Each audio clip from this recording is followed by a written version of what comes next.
What's up everyone, it's your girl Shay here. I'm back with another video for you guys, and I am, of course, it's Wednesday, so I'm back with another episode of Nerd News, and I believe this is episode number 5. So I have 3 different topics that I'm going to discuss with you guys. And the first one is about Haikyuu Season 4, and the reason why I decided to talk about Haikyuu Season 4 is because there's been so much hype on my Twitter timeline talking about this anime, and just recently this weekend they released the new poster for Season 4 and as well talked about some new announcements or people that are going to be in Season 4. I believe one of them is Mamoru Miyano, I believe. I'm not for sure which character he's actually playing, but I believe he is supposed to be in Season 4. I more so remember him being in the show Utena Prince-sama, so I'm unsure about what's actually going to go on in Haikyuu Season 4. I do apologize, I've only seen Haikyuu Season 1, so I'm not exactly caught up on the show, but I now do have time to catch up on Haikyuu because Season 4 actually doesn't come out until January of 2020. So we all definitely have some time. So if you're someone who has not seen this show, I definitely recommend checking it out. It is a pretty good show. For you guys who do not know what Haikyuu is about, Haikyuu is a sports anime involving a volleyball team, and it has gotten a lot of hype over the years. It first released, I believe, back in 2012, I believe, although I might be incorrect about the date, for instance, about this show, but I do know that there's a lot of people on my Twitter that are super excited about this show, and honestly I feel like it is one of the more higher ranking sports animes that I've seen in a really long time. I was a huge fan of Prince of Tennis as well as of Kuroko's Basketball, so those are the 2 major sports shows I really enjoyed. But I believe Haikyuu, I feel like, considering the hype surrounding this show, that it has taken the cake for most hypest sports show in a really long time.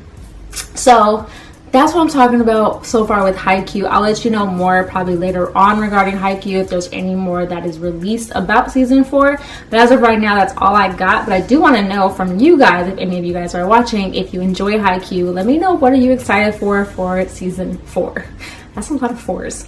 But anyway, let's get on to the next topic. And the next topic is actually an article that I found on comicbook.com, and it is titled 10 Best Retro Anime That Will Call to Your Childhood. And I actually have the list right here, so let me read to you guys what's actually on this list. And I'll be honest, there's only like 2 anime on this list that I've actually watched, maybe 3. So starting off with number 10, it's Escaflowne. Number 9 is Samurai Troopers. Number 8 is Monster Rancher.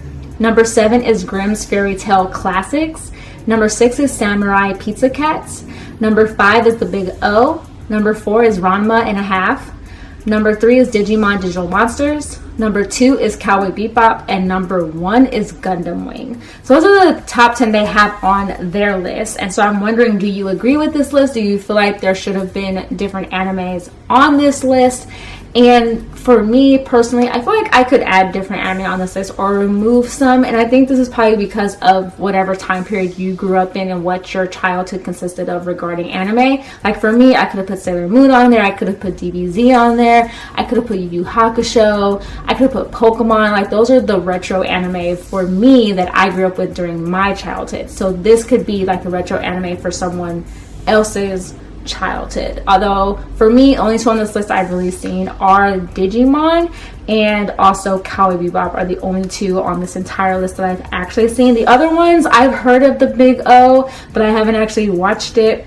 But that's the only shows I've actually seen. So for me, my list would look very different. So now I want to know, obviously from you guys, do you agree with this list? Do you feel like that this list is like a generational kind of a thing, or do you think this is just automatically retro anime?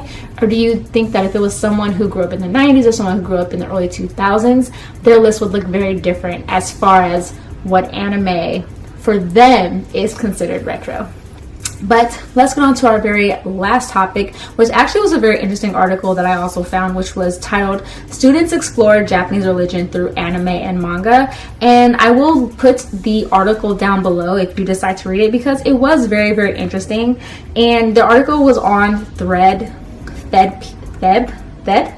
THEDP.com is literally the website, but I will put the link down below so you can actually check out this article. And basically it talks about how there's a college course in Pennsylvania, I believe, that actually talks about religion, Japanese religion, and they're looking at it through the eyes of anime and manga. At first, when I first read the title of this, I was like, there is no way. This is probably going to be the craziest class ever. But after reading the article, it actually goes more in depth into explaining why the teacher chose to start this class in the first place. And it also talks about, has a interview with a freshman who actually took the class as well. And in the class, they actually talk about that. Just from me reading an excerpt from this actual article, it says, from the student that actually took the class, says, I thought Professor Thomas would be talking about religion and anime, but he's also doing more than that. He's going to cinema studies, anthropology, and social sciences. So it's covering a lot more than that. And it also says, Thomas said he hopes to teach students in the class how to be active media viewers and how to understand cultural references in manga and anime. His syllabus includes anime and manga from a range of genres, including the popular anime films Your Name and Nausicaa of the Valley of the Wind.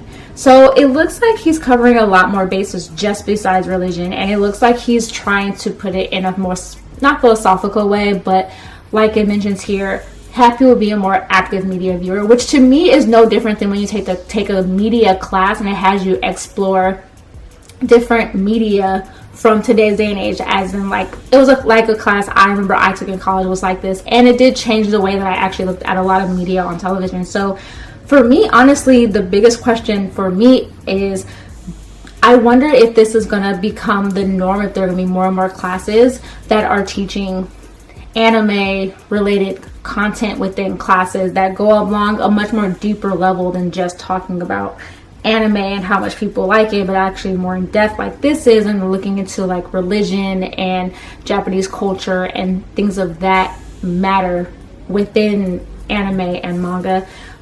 One reason why at first I was very skeptical when I read this article was because I know there's a lot of things I've read of people who have taken Japanese classes, and I've had people that are into anime start taking these classes and then automatically go into total like weeaboo mode regarding these classes. So that was the only thing I was kind of skeptical of when I started reading this article, because I was like, I could see a lot of people who are weeaboos taking this course and making it not the best place for everyone. But honestly, I don't know. Like I said, this class I believe is in Pennsylvania, which is pretty far for me. So for me, I won't ever be able to take this class. But I'll be honest, if this class was offered in my college when I went, I would have probably taken the class, because I probably would have wanted to learn a lot more. And I feel like it's very interesting that they're using media like Your Name, because Your Name is a very interesting anime movie to try and look into like social norms and things of that matter. But overall, what do you guys think? If your college or high school or middle school, whatever age group you are in, if your school had a class that went more in depth regarding anime and manga, that was beyond the whole production aspect, that actually went more in deep into real world aspects, would you take it?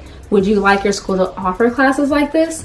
And do you think this class would be helpful for those who have never watched anime, but to see that there's more to it than just it being animation? Let me know by commenting down below. Of course, actually for all of the topics I've talked about, of course, comment down below your thoughts on any of the topics on Haikyuu Season 4, on the top 10 retro anime for your childhood, and also of course this article about anime and manga class that goes into talking about Japanese culture and religion. So I definitely want to know what you guys think. Of course, I love reading you guys' comments, and of course, like always, I will leave links down below to all my social media accounts, my Instagram, my Twitter, and my blog as well, so please check me out on there.